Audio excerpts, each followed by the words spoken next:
समाचार अड्डा उत्तर प्रदेश। सुल्तानपुर कोतवाली देहात थाना क्षेत्र के अंतर्गत तिवारीपुर गांव पहुंचे पूर्व सांसद बृजभूषण शरण सिंह ने मीडिया से बातचीत के दौरान कई अहम राजनीतिक मुद्दों पर खुलकर अपनी बात रखी। इस दौरान उनके बयान सियासी गलियारों में चर्चा का विषय बन गया। पूर्व सांसद बृजभूषण शरण सिंह ने साध्वी प्रज्ञा ठाकुर द्वारा राहुल गांधी पर दिए गए बयान को लेकर कहा कि प्रज्ञा ठाकुर ने जो कहा वह सत्य है, लेकिन उनकी भाषा अच्छी नहीं थी। उन्होंने साफ शब्दों में कहा कि बात चाहे कितनी भी सही क्यों न हो, उसे कहने का तरीका मर्यादित होना चाहिए। माघ मेले में शंकराचार्य पर कथित पाबंदी लगाए जाने के सवाल पर बृजभूषण शरण सिंह ने टिप्पणी करने से बचते हुए कहा कि मैं वहां मौजूद नहीं था, इसलिए इस विषय पर कुछ नहीं कह सकता।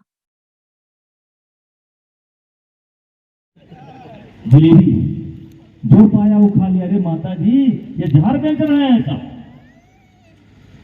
और पेट भर किसी दिन जाकर के खा लेना, अगर बच्चा बीमार ना पड़ जाए तो अब कहां तक बोले। हम बोलते हैं तो कुछ लोग मेरे ऊपर मुकदमा कर देते हैं मटर का। अब इतना बथुआ का है, कहां से आएगा? रोज 40 क्विंटल 50 क्विंटल बथुआ लगेगा, कहां से आएगा? हम कहा चिंता मत करो। हमने तुरंत आह्वान किया कि जो गरीब लोग हैं उनसे हाथ जोड़ करके विनती है, मेरे कथा में शामिल होइए और आधा किलो 1 किलो बथुआ ले आइए। दूसरे दिन से बथुआ का अंबार लग गया, अंबार।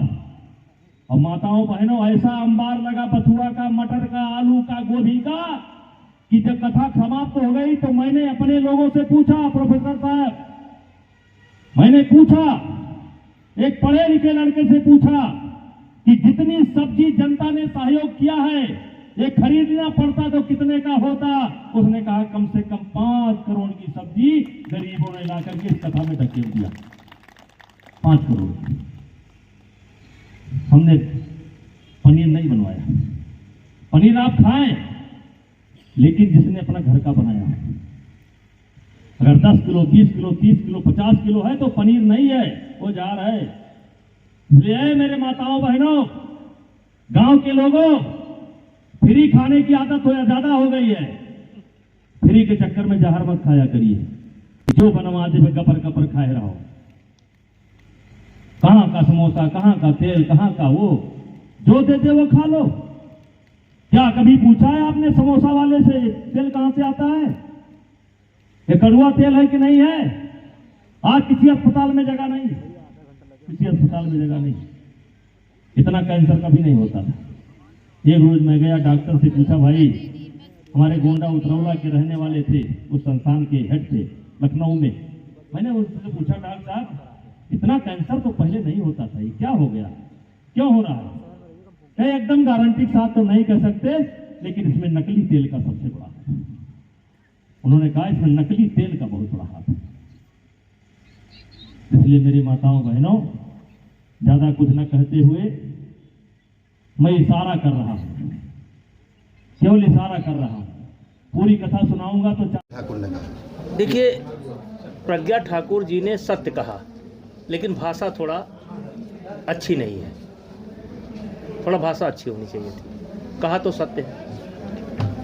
माघ मेले पर शंकराचार्य नहीं पर पाबंदी लगाई गई, क्या मानते हैं? नेताजी, मैं वहाँ पर था नहीं। नेताजी, राहुल जी को जिस तरीके से प्रज्ञा ठाकुर ने कहा कि वो विदेशी मूल के हैं और वो प्रधानमंत्री नहीं हो सकते, लोकतंत्र में देखिए, प्रधानमंत्री बनाया गया। थोड़ा शब्द हल्के हैं, लेकिन राहुल गांधी इस देश के प्रधानमंत्री नहीं हो सकते। मैं बृजभूषण सिंह बोल रहा हूँ। क्यों नहीं हो सकते? क्योंकि वो 2 नाव की सवारी कर रहे हैं। चुनाव में वो हिंदू बन जाते हैं और चुनाव के बाद हिंदुओं को गाली देते हैं। तो 2 नाव की सवारी करके इस देश में कोई प्रधानमंत्री नहीं बन सकता। अयोध्या काशी के बाद क्या मथुरा की बारी? ये हमारा सवाल नहीं है, विश्व परिषद बताएगा। ये हमारा सवाल नहीं है। आज किस परिप्रेक्ष्य में हम तो भारत आए थे और किस तरीके से आपने जो है जनता को संबोधित किया? आज भारत रकुलम है, भारत कुलम स्कूल की मतलब उद्घाटन के अवसर पर आए थे और जैसी जनता थी तो उसको मैंने साफ साफ संदेशा दिया कि अपने औलाद की देख रेख रखिए, अपने औलाद को नालायक बनाइए। एक चोर की कथा से मैंने आरंभ किया कि वो एक कथा सुनाया जिससे गांव वालों को समझ